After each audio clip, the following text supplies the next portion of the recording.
Okay, I'm holding the camera and I'm speaking in English because Sarah told me there's a few of you who are English speakers. It wasn't really part of the original plan, but I thought, what the heck, I'll do it. So here I am. Friends that speak Spanish, if you speak Spanish, I just posted the version in Spanish that I just did a few minutes ago. Amigos que hablan español, puse la versión en español hace unos minutos. Búsquenla que ya está en mi página, pero esta va a ser en inglés para la gente que habla inglés. So we're in front of the mural. The mural is 37 feet long, and it is about people lost in the act of making art, which I thought was a huge part of mental health and health in general. So at each extreme of the mural, there's two important programs of the center. Here's the textile program. As it's practiced in the schools, you see a loom and a girl and her teacher weaving. There's also workshops where people change the color of fabrics. So that's what the two women in the back are doing.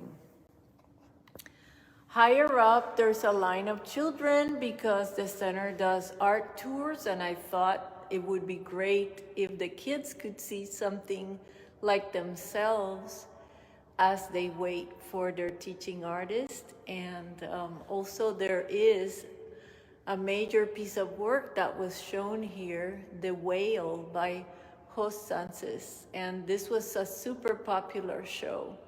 So that's behind the kids. Then you see the ceramics program as it's done in the schools and also here in the ceramic studio. Two very loved teachers of the center that have passed away, Kato Jaworski and Ed Lay, both of whom I remember very much, and I thought it would be great to honor them in this mural. Then a woman from the Latina Center, the only person whose face I had permission to use. Everybody else's face has been changed, but she posed for that particular image. So I am grateful for that. Because sometimes your photo reference isn't that fantastic and you have to supplement it with whatever you can get, meaning pictures of other parts of the body and such.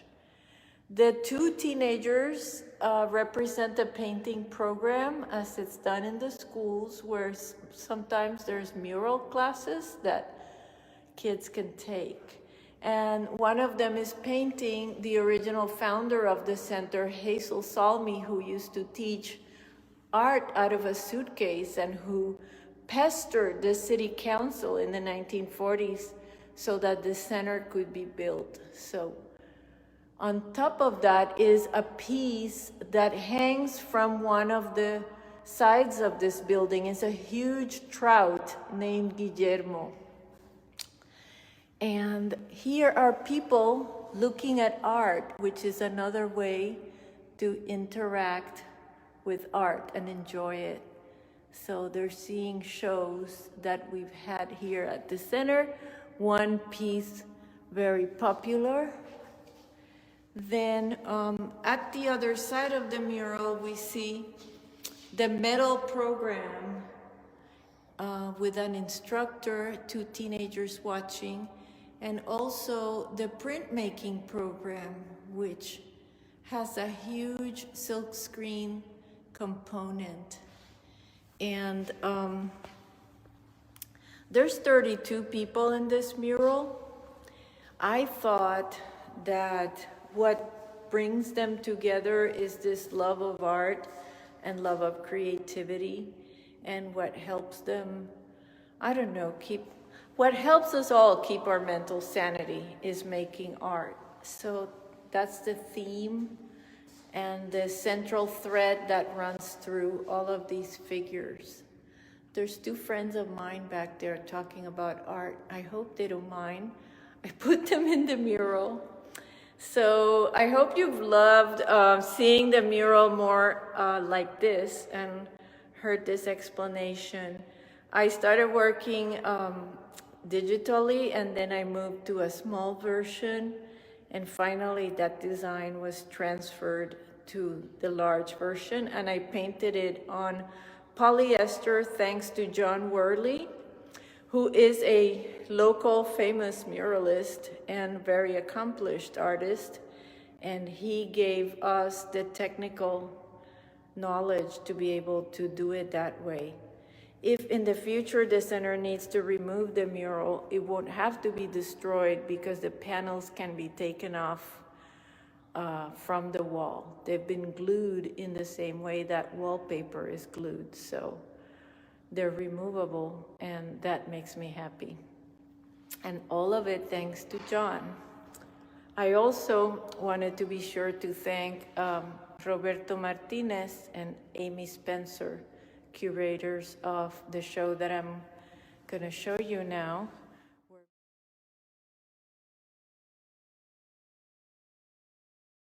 And here you can see behind me some paintings from the waterfront of Richmond, a place I love to visit. And I've been working plein air, painting outdoors for a long time. And this is one of my favorite parts of Richmond, the area where the World War ships were built. So I'm going to turn around so you can see another of these paintings, a more recent one. This one is oil on canvas. And I was teaching when I painted this one. I got a few demonstrations out of this one. So this ship is now a museum, so it's there all the time. And that's why I was able to paint it. I'm gonna say to Roberto that, are you Roberto? No, it's Jose, and I'm closing. Can I close here? Yes, you can close, and I'll just leave through that door. Thank you. I didn't want to lock you up. Okay. That was the director of the center, just making sure I turn on the alarm. So I'm gonna turn around again so you can see some of the portraits in the show of Richmond residents. Let me make sure you can see both. This is Lupe and this is Lorenzo. These two portraits are of the same time, 2014, more or less. And I asked them if they would come dressed as they are and also doing something that they like to do. Lorenzo plays in a metal band, so he brought his guitar, and Lupe brought a project she was working on. So these are oils, and they're roughly almost 3 feet by almost 4 feet. So larger paintings.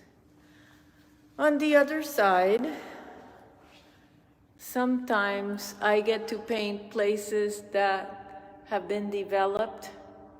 This view no longer exists. There's been a large development built in the place where that rubble is, so no more of that view.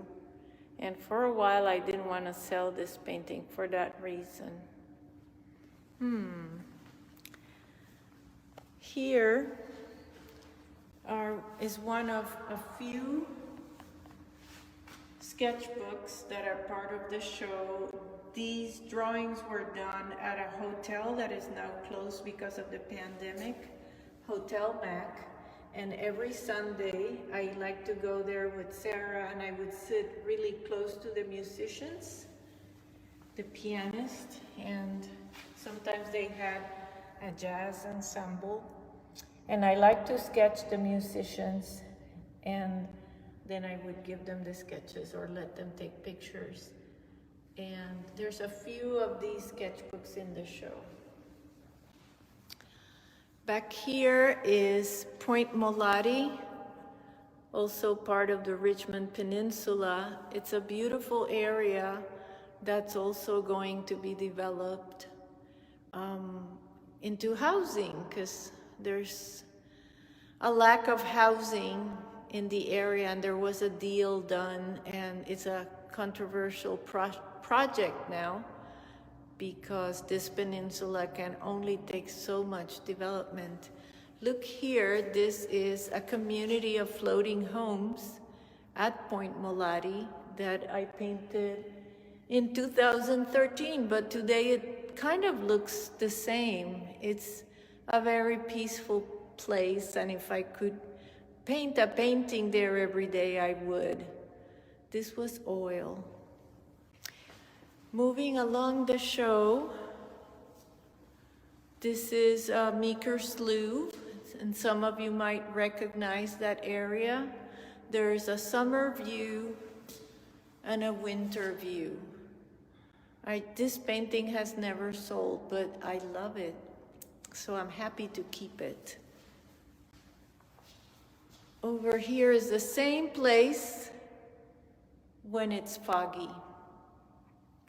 And a view of Richmond from a different city. Here I was standing at El Cerrito, looking down to Richmond Annex.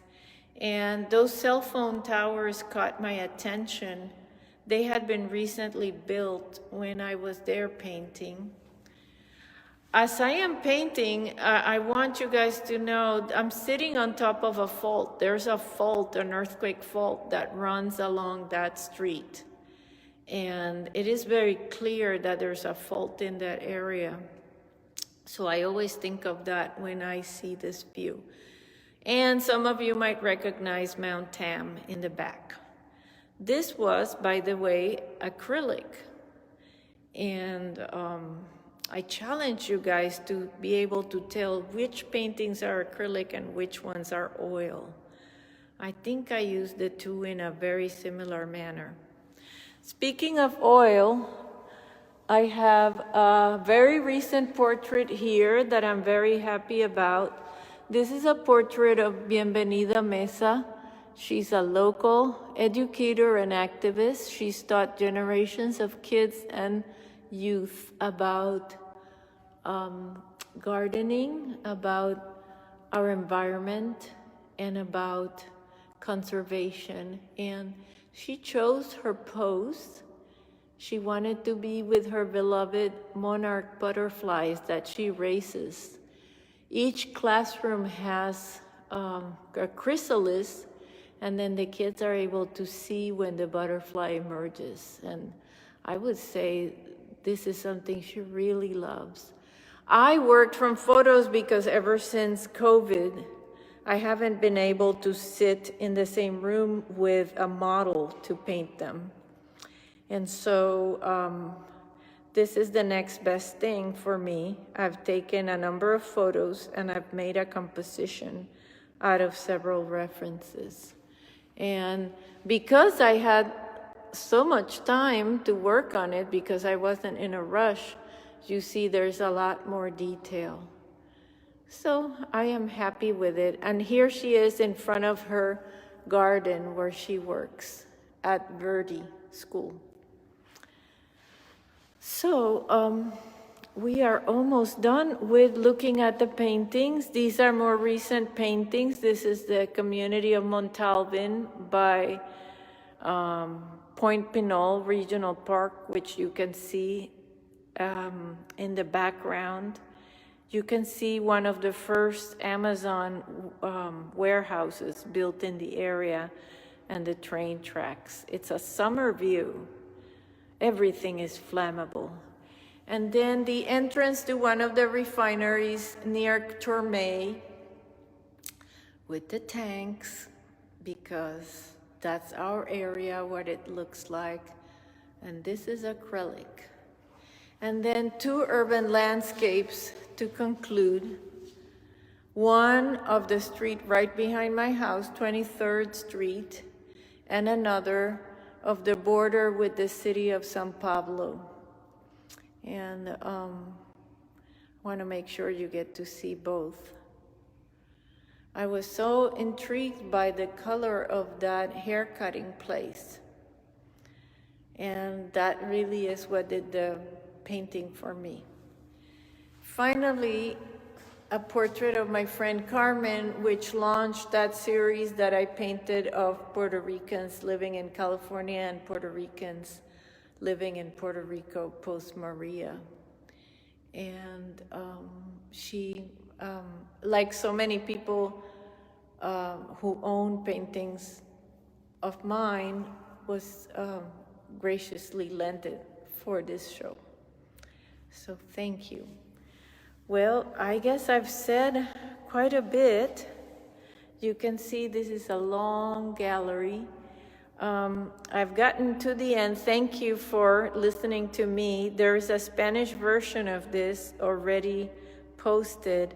This is the English version for those of you who were listening and trying to make out what I was saying in Spanish. Thank you, and I also want to thank the Richmond Art Center, the staff that helped me so much when I was painting the mural, and the curators of the show, Amy Spencer and Roberto Martinez. Thank you so much.